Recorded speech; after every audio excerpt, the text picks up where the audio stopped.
Well, hello everyone, and welcome to a drizzly Friday night out here in East Tennessee.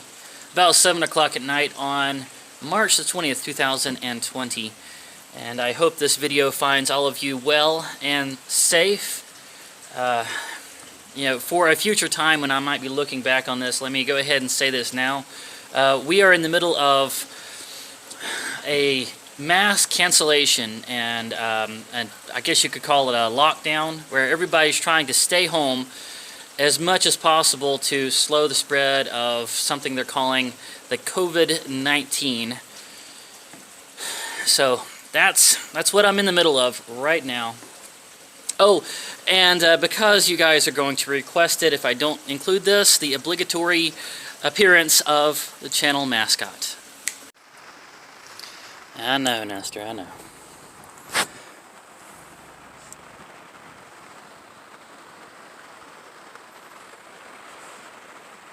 Alright, so with that out of the way, let's get on to today's video's actual content. A lot of you are probably going to guess what it is, seeing as this Rubik's Cube is just sitting here.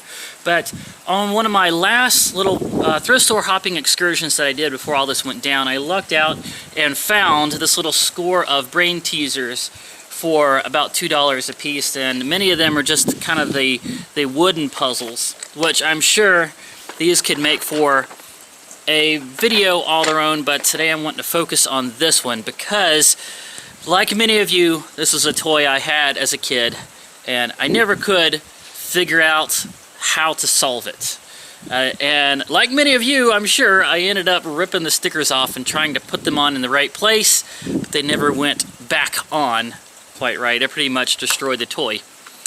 And after a long time of trying to solve this thing, I have given up on trying to solve it by myself and resorting to looking up how-to YouTube videos, which it's cheapening it a little bit. It's not really solving it, but at the same time, it's still pretty challenging, even with the videos. From what I'm hearing, it takes about an hour and a half, even with a good teacher, to solve one of these for the first time. And so for today's video, and my first day out here in isolation, it's raining, so I can't go work on the studio. I wish I could. Rain's doing what it does best out here in East Tennessee, at least where this property is. That is rain. I am going to turn on the GoPro on the time-lapse setting and capture every second of my bumbling trying to solve this thing for the first time. And being as it's 7 o'clock, it's probably going to be dark before I get this done. So I've got a light, and so let's start the time-lapse. You'll be able to watch it get dark. You'll be able to watch me struggle and hopefully succeed in solving this thing for the first time. Let's get started. Oh, and if I have enough time after this is over, I'm gonna go check my P.O. box, see what you guys have sent me. So stick around for that. Let's get started.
And there it is, solved.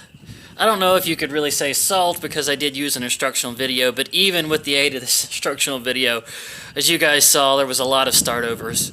There's a lot of really bad screw ups and just go back to the first step and start over. Eventually got it. I have a feeling that if I really practiced at this, I could probably get to where I could solve it without watching the video, but it's a lot more complicated than you would think. There's a lot of patterns to memorize there near the end, doing that last layer. But, well, I know if you type in Rubik's Cube on YouTube, you would see a lot of people solving it in under a minute. But guys, how satisfying is it to see a video of somebody solving it for the very first time? Took about 2.5 hours, and rewatch and pause and rewatch the instructional video. I did it though. I did it. I solved it. I gotta say, as a distraction, it really served its purpose as a distraction. This really had me engrossed. Alright, on to the P.O. box. Oh, there's stuff in here. Well, it all turned out to be junk mail except for this one here. It says happy birthday on the back, so it was probably sent last month when it was my birthday, 39th birthday. A simpler time. Okay, we have birthday wishes. Oh, this is a really, really nicely done birthday card. Okay, let's see. You said your birthday was in February on the main open video. Mail open video. But you didn't say what date. Mine is in February also, the 15th. Well, mine is on the 26th.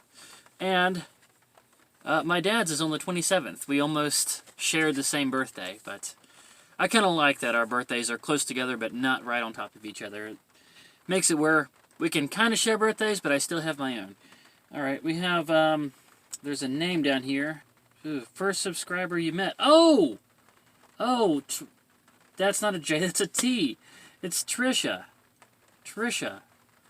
Yes, the first subscriber that I met. That was at the 4th of July celebration at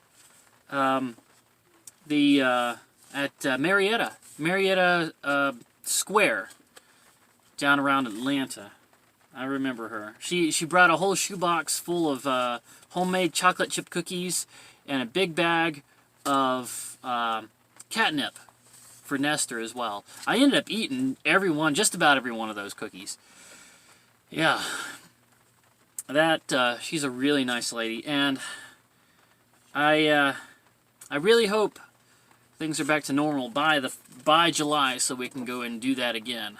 I would really like to go out there and do that again. Wishing you a birthday that everything you hoped it would be, forever memorable and rich with life's greatest blessings.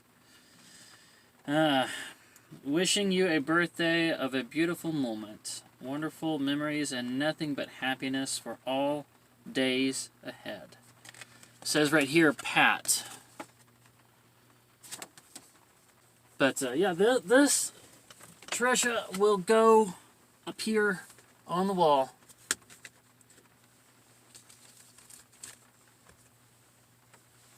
There it is now. That's going to be it for this one, guys. Once again, stay calm, stay safe, be smart, stay hopeful. Hope everybody's doing good. Decided to go ahead and come on up here and make his appearance. Well, Nestor, what do you say? You like the smell of that envelope?